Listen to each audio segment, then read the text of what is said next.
This is the first part of Bakker's little terrain tutorial. In this section we're going to be looking at how to make a height map and a diffuse texture for our little world. Also we're going to have a short stretch of straight, well not straight, but nice and smooth road. This is using the advanced parallel, which is, you can see, not too bumpy at all. Move the light around. Basic erosion, here's what it looks like. I believe this was the first one, a flood of slurry. And basic coverage for our texture. You have to mess around with this, may look good. Stick some lighting in there if you want to. The overlay map shows what we have here. It's really simple. You can go to world commands, build world. Notice these things up here are the tabs. You can see what you have.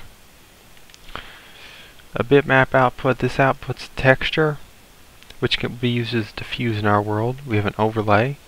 This is just what I mentioned earlier that shows it. A height output. Let's see, this is the height map.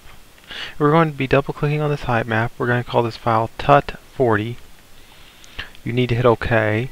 Now you click on this again. You click write output to disk. Make sure that you're using a 16-bit PNG, because everything will basically read that. Now write output to disk. It's been written output to disk. You can set the file location that it exports to via this set file. It's going to the world machine documents, which is located in documents. Now we'll go to create a world. We'll click on file, new world. We do not want to save changes to this. We'll set it to the maximum height. Documents, world machine documents, tut40. Hit OK. It likes to run sort of laggy. Now we go to the time of day, which is under view at time of day, and we'll set it to 15 or 16. We'll hit X on that. And we'll turn off the fog. This will make it a lot easier for us to view our terrain and what we're actually doing. Now we go to roads and trees. We click on the road placement and editing tools.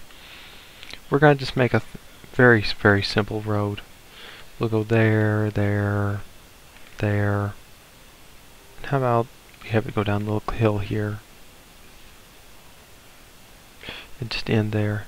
Now we click on the last one, then we go up there, click on that. As you might notice, it'll not use that. As you can see, we got these funky little lumpy things. We really don't want to drive along these.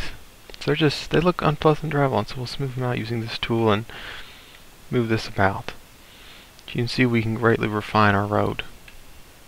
Get rid of these funky little curves, or adjust it to however we want. We have nice, smooth, flowing ones. And you also move all the roads by accident if you don't click on the little button or the little blue things there. Now that we have the roads in place, we'll go to the grading tool, which is also located under this category. Smoothing road, we want good quality, connected segments, and a width of maybe at least 5 or 6, I'd say. Or maybe, actually we'll use 5. We'll use, yes. We'll use 6 here. Now we just click on this maybe a bunch of times. Our screen will freeze up. Ignore that, it'll work. Give it time. There you go. As you can see, it's creating this little flattening thing. Just keep clicking on it till you're happy with the smoothness, the general road, or it's how, I guess, lumpy it is. We don't want a lumpy road. Lumpy roads just aren't fun to drive on, unless you want to jump in the air a lot. But then again, it's a car game, not a flying game. Fun. Okay, now that we have the basic road in place, we're going to go to terrain, terrain painting tools, sculpt, smooth. Sims 3 has a wonderful smoothing tool that's able to cover up pretty much any air. Just kind of drag along with it. We're going with a full strength and a full fall off. See, the size is currently 8. You can do whatever you want. If you play around with these tools, you can have lots of great things. Also, the hill tool in Sims, and all these tools are very. Maybe we can make little valleys. It's not really very gentle. Undo things up here. You can mess around with this. You can get some really nice little things if you need them. Like a jump or something could easily be shaped out in here. We'll just smooth all these little edges up.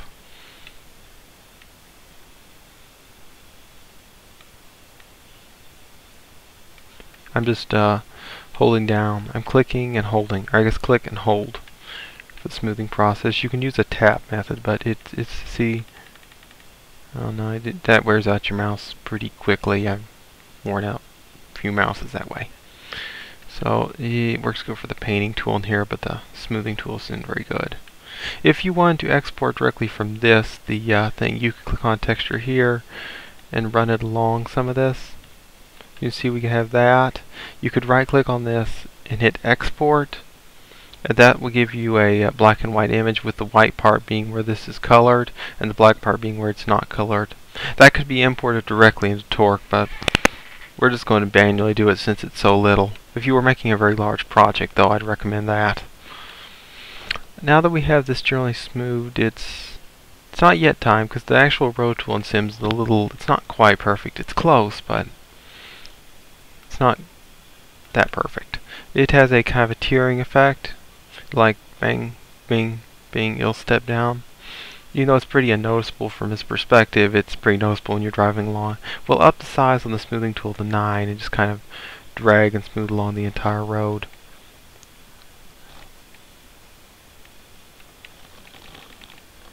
Or click a lot.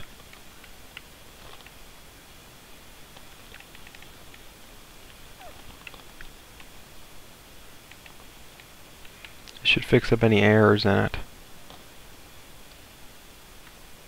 I'm moving in and out with the mouse thing, the middle mouse button.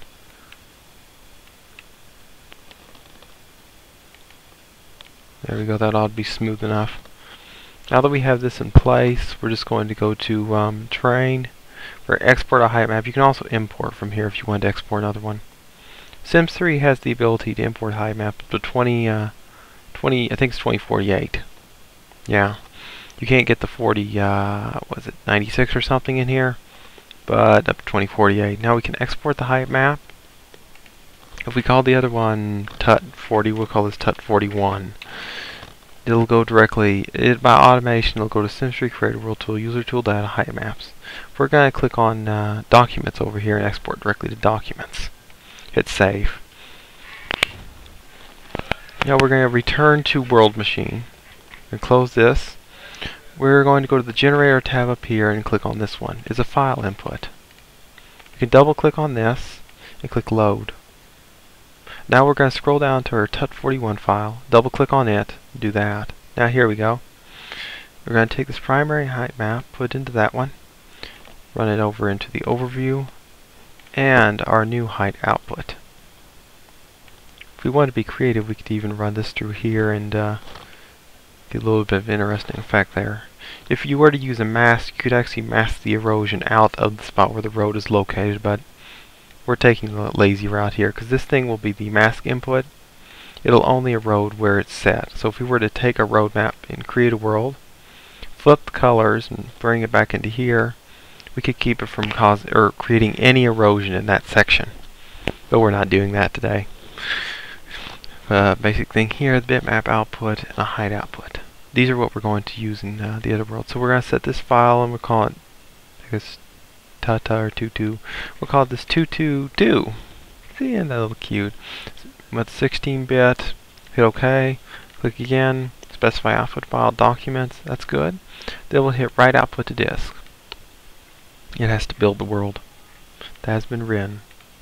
Now we're going to click on height output. Since our previous name was TUT 40 and we also had TUT 41, we're going to call this one TUT 42. Hit OK, write output to disk. Now we have the necessary height map, the diffuse texture, and a little bit of road for a little map. This is where this tutorial is going to end.